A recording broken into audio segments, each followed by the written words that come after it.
Assalamualaikum warahmatullahi wabarakatuh. Saya Rizka Amalia Azara Putri. Saya di sini akan menjelaskan penjelasan ayat dan hadis tentang larangan berbuat kerusakan. Kebanyakan manusia yang hidup di zaman sekarang ini menjadikan barometer dalam menilai hal-hal yang terjadi di sekitar dan perkara-perkara yang lahir nampak dalam pandangan mereka sebagai akibat dari kuatnya dominasi hawa nafsu dan kecintaan terhadap dunia dalam diri mereka. Mereka lalai dalam memahami hakikat semua kejadian tersebut karena mereka tidak memiliki keyakinan yang kokoh terhadap perkara-perkara yang gaib atau tidak tampak dan lupa pada kehidupan abadi di akhirat. Sebagai contoh nyata dalam hal ini, memahami arti kerusakan di bumi yang sebenarnya. Sementara ini, banyak orang tidak terkecuali kaum muslimin yang mengartikan kerusakan di muka bumi hanya sebatas pada hal-hal yang nampak, seperti bencana alam, kebakaran, pengrusakan hutan, tersebarnya penyakit menular, dan lain sebagainya. Mereka melupakan kerusakan-kerusakan yang tidak kasat mata, padahal ini adalah kerusakan yang paling besar dan fatal akibatnya.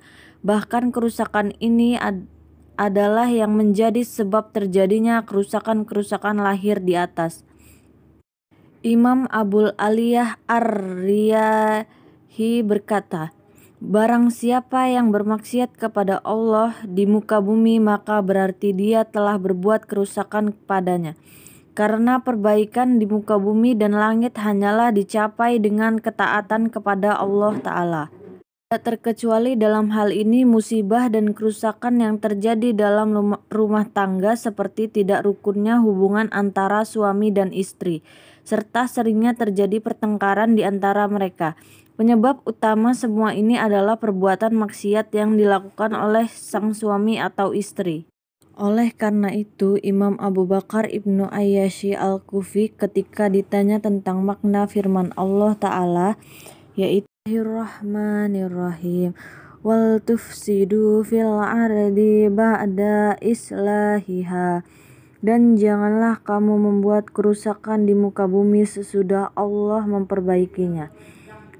Beliau berkata, sesungguhnya Allah mengutus Nabi Muhammad SAW kepada umat manusia sewaktu mereka dalam keadaan rusak.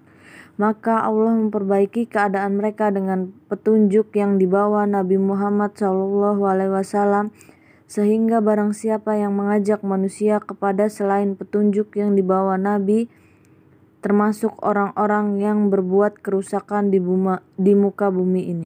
Karena sebab utama terjadinya kerusakan di muka bumi adalah perbuatan maksiat dengan segala bentuknya, maka satu-satunya cara untuk memperbaiki kerusakan tersebut adalah dengan cara bertaubat dengan taubat yang nasuha dan kembali kepada Allah. Karena taubat yang nasuha akan menghilangkan semua pengaruh buruk perbuatan dosa yang pernah dilakukan. Rasulullah SAW bersabda, orang yang telah bertaubat dengan sungguh-sungguh dari perbuatan dosanya adalah seperti orang yang tidak punya dosa sama sekali.